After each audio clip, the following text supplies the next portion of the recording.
I thought I had erased myself. My name, my past, even the trail of my own memories. Hiding in the busiest station in the galaxy felt perfect. No one looks twice at someone who doesn't matter. Then the alien queen stopped in the middle of the crowd, looked straight at me, and spoke my real name. In that moment, I understood the truth. Some secrets cannot be buried, some faces cannot be forgotten, and some destinies will find you no matter how far you run. He had learned that disappearing was mostly administrative. You didn't vanish in a blaze of engines or a dramatic jump through hyperspace. You vanished by filling out forms incorrectly on purpose, by misspelling your own name the same wrong way every time, by letting algorithms decide you were too boring to track. He was very good at being boring. He lived on level 7 of the station, where gravity hiccuped once every 12 hours like it had something to confess, and worked a job so unimportant that even the job itself seemed surprised he showed up. Every morning, the station lights shifted through 3 artificial dawns meant to soothe species with incompatible circadian rhythms. He hated all 3. He drank synth coffee that tasted like regret and optimism in equal measure, and told himself again that this was enough. He was safe. He was hidden. No one here cared who he had been, only whether he had recalibrated the waste flow regulators on time. He liked that about the place. The universe felt smaller when reduced to pipes. The station's central intelligence disagreed. It liked to announce incoming dignitaries with unnecessary drama, shaking bulkheads, and projecting floating glyphs the size of small vehicles. When the alert echoed through the corridors, he groaned along with everyone else. Diplomats meant inspections, inspections meant questions, and questions were the enemy. He tried to joke with himself that statistically, the galaxy was enormous and the odds were fine. Statistics, unfortunately, had never liked him. He was rerouting a stubborn conduit when the crowd pressure shifted, that subtle change in air density that happened when something important entered a space. People straightened without realizing it. Conversations thinned. He told himself not to look. He looked anyway because humans were weak like that. She stood at the center of the corridor as if it had been designed around her by someone with excellent taste and a sense of irony. Almost human at a glance, unsettling the longer you stared. Fair purple skin caught the station light and refused to give it back the same way. Long ears rising elegantly through pale blonde hair braided with symbols he pretended not to recognize. Her presence didn't shout. It waited. His stomach performed a small, traitorous somersault. He considered pretending to faint but worried it would draw attention. He considered running and remembered gravity was unreliable today. He settled for standing very still, which had never helped anyone. Her eyes found him with alarming ease. Not scanning, not searching. Recognition landed between them like a dropped glass that didn't shatter but absolutely could have. She smiled just a little, the way someone does when they finally locate something they misplaced centuries ago. "Oh," she said pleasantly, "it's you." He opened his mouth and produced a sound that was meant to be denial, but came out closer to a greeting. Somewhere deep inside, a past he had buried began knocking, polite but persistent, and for the first time in years, he understood that hiding had never meant invisible. The silence after her words stretched in a way that felt intentional, like she was letting him simmer to see what flavor he'd become under pressure. People around them pretended very hard not to notice, which was impressive given that half the corridor was now frozen mid-step. He decided that if this was how he died, he would be deeply annoyed by the audience. "I get that a lot," he said, because panic had always made him stupid. Very common face, mass-produced actually. She tilted her head, the long line of one ear catching the station light, and her smile sharpened. "You still cope with humor," she said. "That's comforting for me." "For you," he repeated weakly, then remembered that silence was usually worse than nonsense. "I'm sorry, Your Highness, Majesty, galactic danger person. I think you have me confused with someone else. Happens all the time. I once got arrested for a man who was taller, richer, and considerably more charming. Her attendants shifted. One of them looked offended on behalf of charm itself. She raised a single finger and they froze, obedient as paused holograms. Then she stepped closer. Not fast, never fast. Distance seemed to negotiate itself out of existence on her behalf.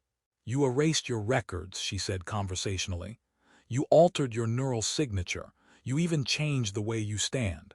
That was clever, sloppy but clever. He swallowed. I've been told my posture is terrible. She laughed. It was quick and bright and wildly inappropriate for the moment, which somehow made it worse. You humans, she said, always think identity is stored in files and flesh, as if memory were obedient. His heart thudded hard enough to feel like a system's error. The station's gravity hiccuped and he swayed, which he pretended was a casual stretch. Look, he said, lowering his voice, if this is about a debt, I pay cash, credits, favors. Baked goods, I make an excellent flatbread. I know, she said, eyes never leaving his. You always did. That did it, something cracked, not loudly, just enough to let old air leak in. A flicker of a different corridor, warmer light, alarms that meant something then. He shook his head as if that might dislodge the thought like water in an ear. I think, he said carefully, that you're making a very elegant mistake. She leaned in, close enough that he could see the faint luminescent pattern beneath her skin shift, responding to something he didn't understand. I never mistake resonance, she said. And you, hiding here among pipes and forgettable routines, are still the same man who changed my world and ran. He winced. When you say it like that, it sounds rude. It was, she agreed pleasantly. We will talk soon. Try not to disappear again. Then she straightened, turned, and the corridor breathed again. Conversations resumed in awkward bursts. Someone bumped into him and muttered an apology. He stood there, hands shaking, realizing two things at once. The past had found him, and it had a sense of humor far crueler than his own. He spent the next hour pretending very convincingly to be a man who had not just been recognized by an alien queen who allegedly remembered his flatbread skills. This involved fixing the conduit he had already fixed, fixing it again in the opposite direction, and filing a maintenance report so detailed that the station intelligence flagged it as suspiciously emotional. He deleted 3 adjectives and felt marginally better. The problem with running from the past was that it had excellent cardio. As he walked, memories began doing that infuriating thing where they arrived disguised as irrelevant thoughts. A smell from a nearby food stall triggered an image of a different spice blend, one used in a place where the air shimmered with heat and argument. A passing hum from the station's shield lattice echoed a frequency he had once tuned by hand, while someone yelled encouragement and threats in equal measure. He told himself this was coincidence. The universe, as always, declined to participate. His wrist implant chimed. Diplomatic summons, private, polite, mandatory. He stared at it, briefly considering faking a system's malfunction, then remembered who he was dealing with. If queens could recognize souls, they could probably smell lies too. He made a joke to no one about being honored and followed the guidance lights like a condemned man on a sightseeing tour. The chamber she chose was smaller than expected, its walls layered with living circuitry that pulsed slowly, as if thinking took effort today. She was already there, seated with the relaxed posture of someone who owned time. Up close, the almost human illusion unraveled further. Her long ears twitched subtly, tracking him the way instruments tracked stars. Her fair purple skin glowed faintly, reacting to the room, to him, to history having opinions. You look worse, she said. I mean that affectionately. Queens, he said, always know how to flatter. She gestured for him to sit. The chair adjusted to his weight and promptly tried to read his emotional state, which he shut down with a practiced flick. Still rude to furniture, she observed. Some things survive reinvention. He sat, hands folded, heart misbehaving. If you're going to arrest me, I'd like to request snacks. She smiled again, softer this time. If I wanted you imprisoned, you'd already be explaining yourself to walls that scream back. No. I wanted to see if you'd remember without help. Remember what? That you never were as invisible as you believed. She leaned forward. Do you know what my people call you? He hesitated, hopefully something heroic. She laughed, a real laugh, warm and sharp all at once. We call you the man who broke pattern. It sounds better in my language, less clumsy, more ominous. He sighed. I was having such a quiet life. Yes, she said gently. And now you're not. Outside the chamber, the station continued its routines, blissfully unaware that identity, memory, and fate were negotiating inside. And for the first time, he stopped running long enough to realize the chase had always been the point. He left the chamber with the uncomfortable sensation that his thoughts were no longer entirely his own. Like a room he'd lived in for years, had quietly acquired extra doors. The station corridors felt narrower now, though he suspected that was psychological or cosmic irony. It was hard to tell the difference these days. Sleep, he decided, was a terrible idea. Sleep led to dreams, and dreams were just memories wearing theatrical masks. Instead, he walked. The station allowed this, adjusting lighting and temperature in a way that suggested mild concern. He passed vendors, transit hubs, a small shrine someone had built to an engine that had once not exploded. Normal life, stubbornly continuing, it didn't last. The memories didn't come as scenes. That would have been too kind. They arrived as sensations. Pressure behind the eyes, a taste of copper, the wrong gravity pulling sideways instead of down. He leaned against a bulkhead and laughed under his breath, because of course this was happening now. If the universe had timing, it would be a comedian with a mean streak. He remembered standing in a chamber not unlike the one he'd just left, except then it had been louder, hotter, and full of people who believed in him far more than was reasonable. He remembered her too, not as a queen but as something sharper and less contained, her long ears unadorned, her fair purple skin marked with sigils that reacted to his voice. He had spoken. The world had listened. That was the problem. His implant flared again, uninvited this time, projecting fragments he had tried very hard to delete. Alien equations that didn't solve for numbers but for outcomes. Technology that didn't predict the future so much as lean toward the most interesting version of it. He winced. I said no reruns, he muttered, swiping the air. The implant ignored him. It always had.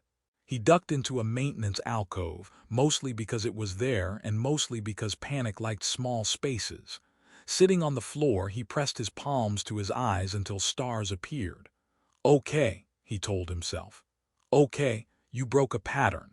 People noticed. That happens. Not everyone gets a title out of it. Laughter bubbled up again, thin but real. Humor, he had learned, was just fear with better marketing. When he stood, she was there, not looming. Just present, as if she had always been part of the alcove's design. He startled, which she took as a personal victory. You humans, she said lightly, still terrible at sensing shifts in probability. I sense plenty, he said. I just hoped they were imaginary. She regarded him for a long moment. Up close, the faint luminescence beneath her skin pulsed in complex rhythms, responding to the station, to him, to the echo of choices neither of them could undo. You remember now, she said, not a question. Enough to be annoyed, he replied, which is usually my warning sign. She smiled, but there was something steadier behind it. Good, because what you did cannot remain a memory.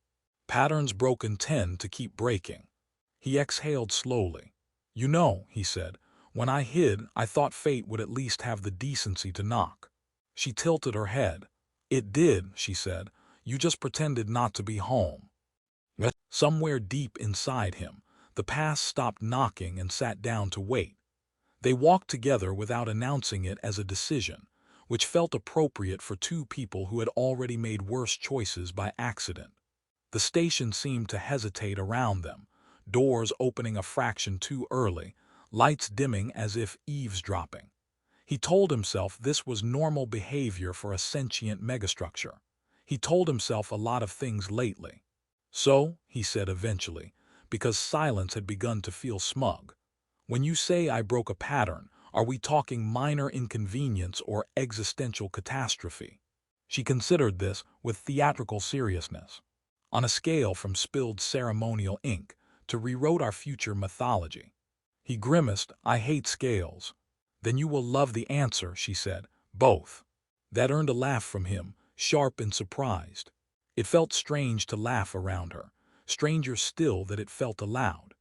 They passed a viewing panel where stars slid by in slow, elegant arcs, warped slightly by the station's gravity wells. He remembered plotting similar curves once, arguing that destiny behaved more like fluid dynamics than a straight line. Someone had thrown a cup at him for that. He deserved it. You ran, she said lightly, as if commenting on the decor. That part confused us. I run from awkward conversations, he replied. This was very awkward. She stopped walking. He did too, because instinct was faster than fear. You taught us that patterns could be altered by intent, she said. That identity was not fixed but resonant, and then you pretended yours did not matter. He rubbed the back of his neck.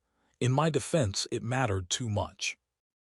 Her long ears shifted, an alien gesture he now recognized as amusement layered over irritation. Humans erase names and think they are reborn. My people erase names only when someone becomes dangerous. Well, he said, that's comforting. They resumed walking.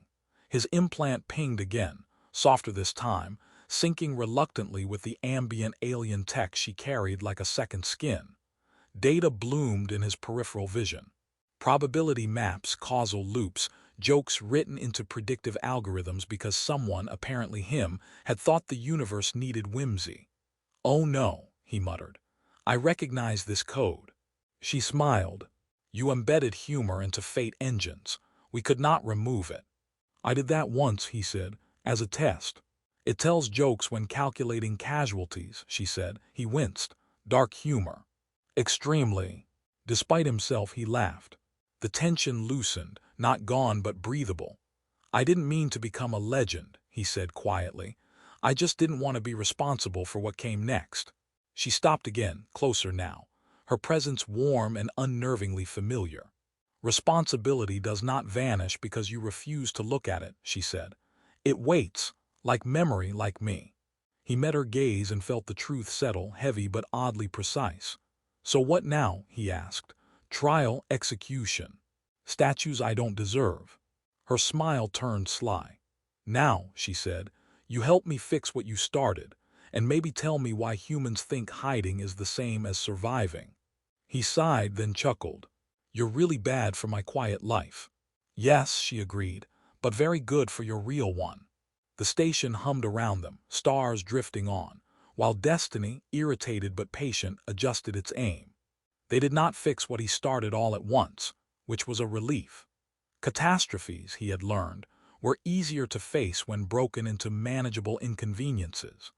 The Queen arranged a temporary working space for them deep inside the station's cognitive core, a place where walls were suggestions and equations drifted like lazy insects.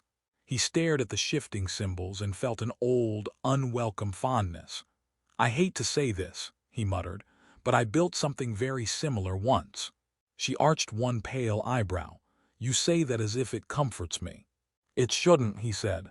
The last time, someone almost turned causality inside out. Almost, she repeated. You see, optimism.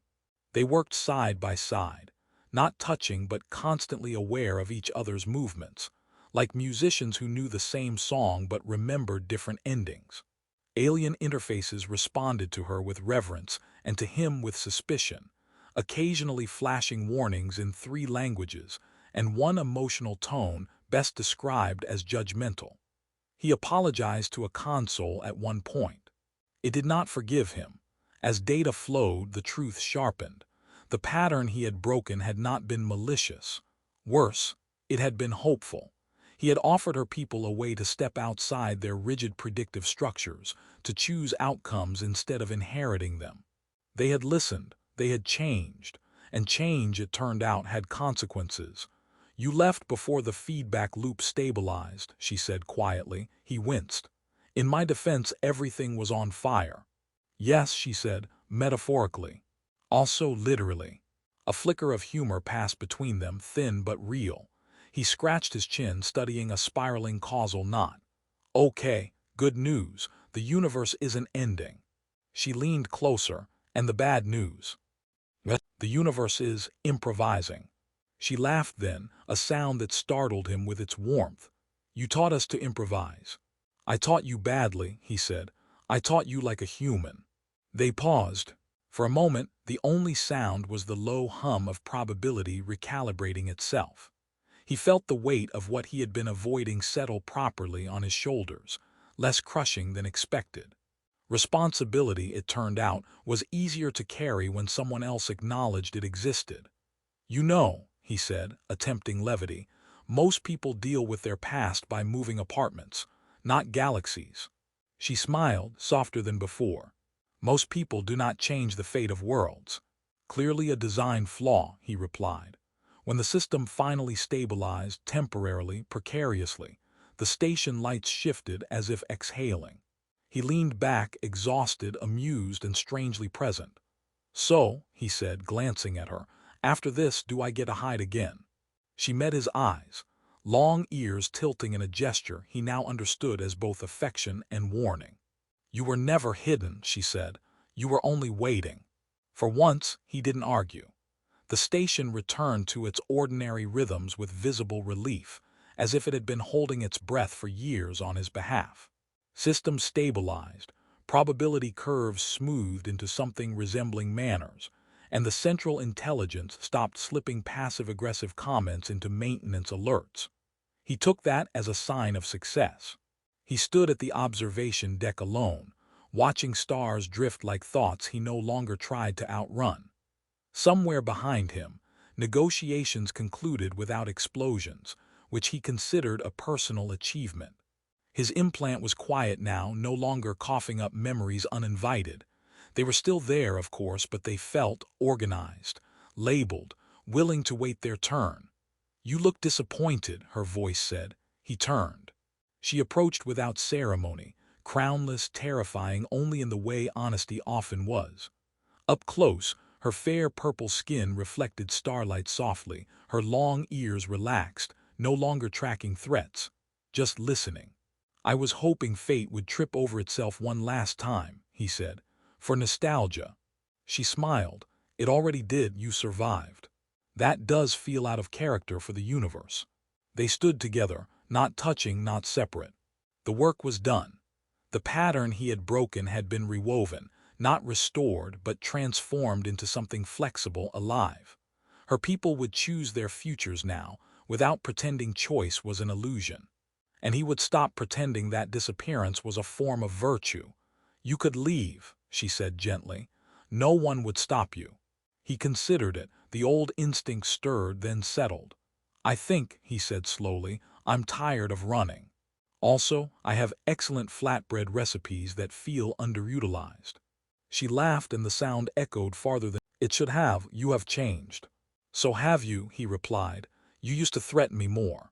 I am still threatening you, she said, just long-term. He exhaled, a real one this time.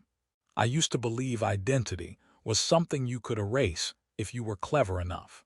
And now I think it's something you negotiate with, he said, daily, loudly, preferably with snacks. She inclined her head, approving. Beyond the glass, stars shifted as the station prepared to jump. Not an escape, a continuation. For the first time, he didn't brace himself. He stood where he was, seen, recognized, and strangely at peace, knowing that some